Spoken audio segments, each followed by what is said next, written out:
Halo, Assalamualaikum warahmatullahi wabarakatuh. Selamat datang di YouTube channel Ilham Arfianto. Di video ini, kita akan menyampaikan materi tentang penyajian data dalam bentuk grafik. Video ini adalah kelanjutan dari video selanjutnya. Oke, kita masuk ke materi grafik. Grafik pada suatu grafik untuk penyajian data digunakan dengan tujuan untuk mempermudah penyajian data, untuk mempermudah membaca data, untuk mempermudah visualisasi data, dan lain sebagainya. Jadi, penyajian data dalam bentuk grafik sifatnya adalah cocok-cocokan, artinya suatu data mungkin nanti cocok disajikan dalam bentuk grafik tertentu, ada juga data yang tidak cocok disajikan dalam grafik tertentu, tergantung dari jenis datanya. Oke, kita mulai dengan jenis-jenis grafik. Yang pertama adalah grafik diagram batang daun. Grafik diagram batang daun biasanya digunakan untuk menyajikan data dalam bentuk urutan.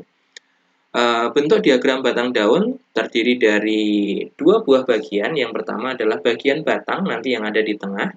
Kemudian ada bagian daun, ada daun di sebelah kiri dan ada daun di sebelah kanan.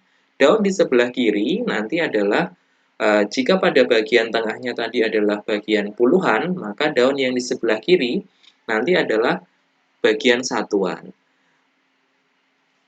Demikian juga untuk daun yang di sebelah kanan, juga satuan. Bedanya apa daun yang di sebelah kiri dan di sebelah kanan? Bedanya adalah daun yang di sebelah kiri, satuannya sudah diurutkan, dan yang di sebelah kanan satuannya belum diurutkan. Agar bisa memahami lebih lengkap lagi, silakan diperhatikan contoh berikut. Kita punya suatu data, ada beberapa data di situ, data nilai UTS statistika lagi ya. Nah, kita bisa melihat di situ ada beberapa data yang terdiri dari 2 digit angka, maka data itu memiliki puluhan dan juga memiliki satuan. Kita bisa lihat puluhannya, mau ada yang memiliki puluhan 5, 7, dan seterusnya.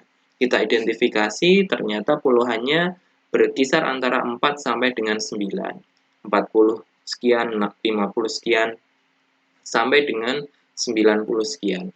Maka untuk membuat diagram batang daun, kita bisa mengidentifikasi yang pertama setelah kita identifikasi batangnya, selanjutnya kita identifikasi daunnya. Contoh yang pertama, kita punya data 58. Bagaimana cara menyajikan dalam diagram batang daun? Anda sudah membuat batangnya 50, maka data itu memiliki batang 5. Selanjutnya daunnya berarti 8, maka angka 8 Anda letakkan pada satuan paling kiri. Anda lihat pada batang 5 paling kiri bernilai 8. Demikian seterusnya, misalkan ada data 53, maka di daun sebelah kiri juga nilainya 50, 3-nya Anda letakkan di sebelah kiri. Begitu seterusnya, sampai data yang terakhir, contohnya adalah 65, maka batangnya 6, kemudian daunnya 5. Anda buat terlebih dahulu semua daun yang ada di sebelah kiri. Setelah daun yang ada di sebelah kiri semuanya selesai, baru Anda buat daun yang di sebelah kanan. Sebenarnya daun yang di sebelah kanan ini hanya duplikat saja dari daun yang di sebelah kiri. Perbedaannya adalah daun yang di sebelah kanan ini adalah hasil pengurutan dari daun yang di sebelah kiri. Contoh misalkan, pada batang 4 terdiri dari daun 327, maka pada daun sebelah kanan menjadi 237. Pada daun 8 terdiri dari, pada batang 8, terdiri dari daun 308,322, maka daun yang di sebelah kanan adalah 022338. Demikian cara untuk membuat diagram batang daun. Tentu saja caranya cukup mudah. Selanjutnya kita beralih ke diagram jenis yang kedua, yaitu diagram garis. Tentu saja ini saya kira sudah familiar ya untuk diagram garis. Diagram garis ditunjukkan oleh pasangan-pasangan bilangan yang disajikan oleh titik-titik pada bidang bilangan dan disambungkan dengan ruas garis. Biasanya data untuk diagram garis ini adalah data yang menunjukkan pada rentang waktu tertentu atau suatu proses atau suatu proses yang dipengaruhi oleh variabel waktu karena menunjukkan kesinambungan. Seperti yang sering kita lihat di akhir-akhir ini yaitu penyebaran virus COVID itu Anda bisa lihat ada perkembangan dalam bentuk diagram garis. Contoh diagram garis berbentuk seperti ini. Kalau kita punya suatu data, misalkan ini adalah data berat badan, maka bisa kita buat dalam bentuk diagram garis menjadi seperti ini. Berat pertama misalkan 3 kilo dan seterusnya. Berat bulan pertama, ini menurut waktu ya, bulan pertama, bulan kedua, sampai dengan bulan ke-8, maka kalau bisa kita lihat di sini grafiknya semakin lama semakin naik, ada peningkatan. Itu adalah contoh diagram garis.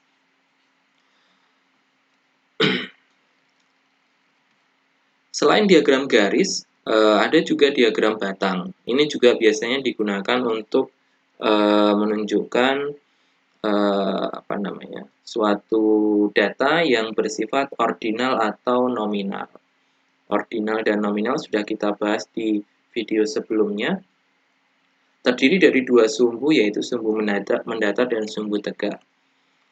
Nah, contohnya seperti ini. Banyak lulusan STIMIK Akakom pada suatu wisuda misalkan. 2011 misalkan ada sekitar 224. Nah, grafiknya seperti ini. Jadi, yang sumbu mendatar atau sumbu X itu menunjukkan tahunnya, kemudian sumbu Y atau sumbu yang tegak menunjukkan kuantitasnya atau banyaknya. Ini contoh diagram bata. Bisa juga disajikan dalam bentuk seperti ini. Kita buat kategori. Kalau pada slide sebelumnya, ini adalah banyak wisudawan total pada masing-masing tahun. Bisa juga kita buat seperti ini. Nah, kita pisahkan pada tahun 2011 laki-lakinya berapa, perempuannya berapa. Itu juga bisa kita sajikan dalam bentuk diagram daun. Diagram batang.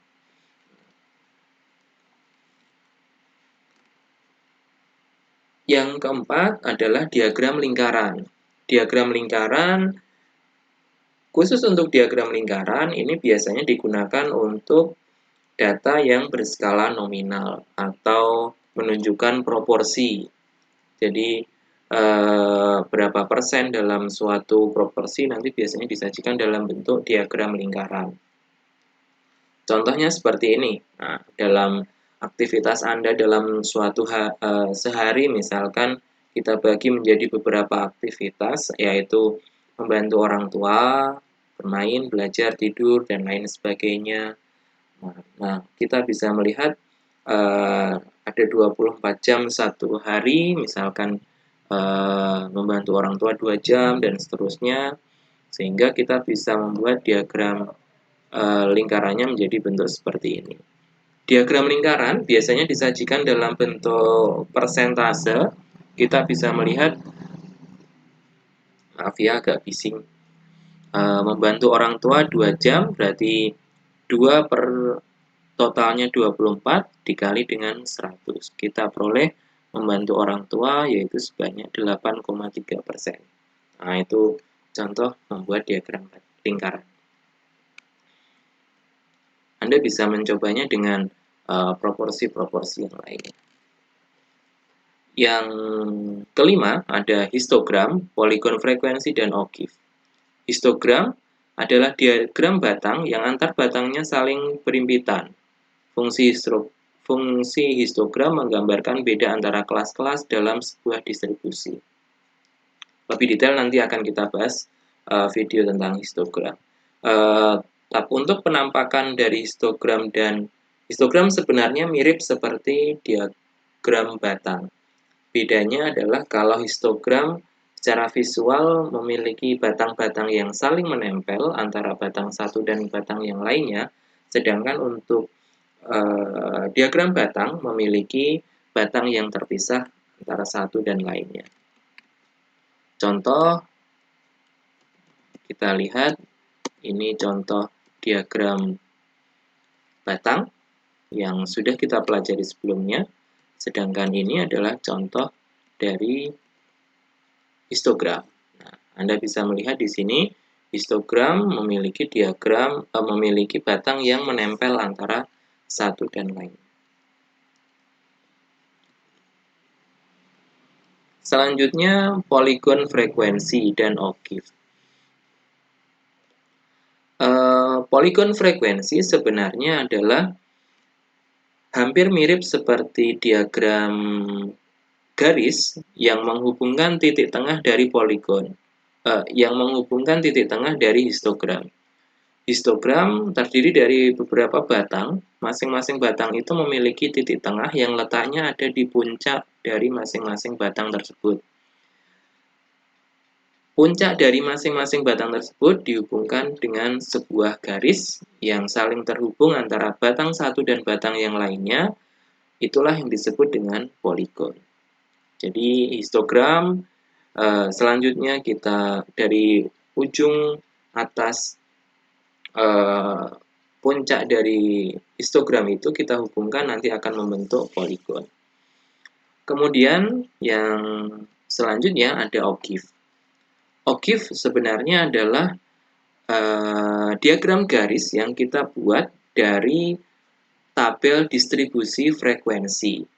Pada video sebelumnya, Anda tentu saja masih ingat ada dua jenis distribusi frekuensi, yaitu distribusi frekuensi kumulatif kurang dari dan distribusi frekuensi kumulatif lebih dari. Nah, jika data pada distribusi frekuensi kumulatif tersebut kita buat menjadi grafik, itulah yang dinamakan dengan O'Keeffe. Contoh misalkan untuk distribusi frekuensi kumulatif kurang dari, nilainya dari kecil semakin lama semakin besar.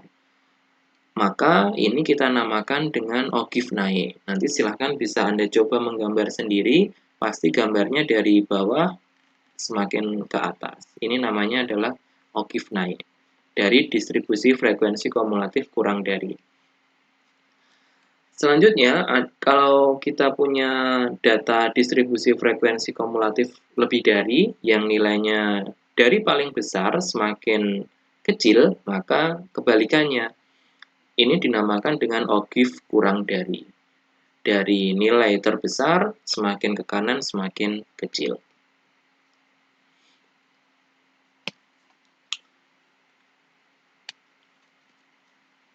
Oke, itu untuk video kali ini. Jadi kesimpulan untuk penyajian data dalam bentuk grafik adalah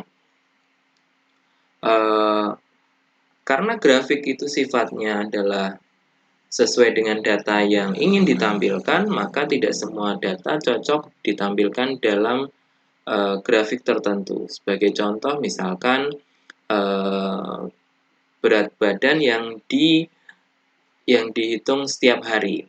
Nah, lebih cocok disajikan dalam bentuk diagram garis, tetapi kurang cocok disajikan dalam bentuk diagram lingkaran. Demikian juga untuk frekuensi suatu proporsi, untuk proporsi. Proporsi dari suatu desa terdiri dari berapa laki-laki dan berapa perempuan. Sepertinya lebih cocok disajikan dalam bentuk diagram lingkaran atau juga diagram batang. Jika disajikan dalam bentuk diagram garis, sepertinya kurang cocok. Oke, kira-kira itu untuk video kali ini. Terima kasih telah menonton. Selamat bertemu di video selanjutnya. Assalamualaikum warahmatullahi wabarakatuh.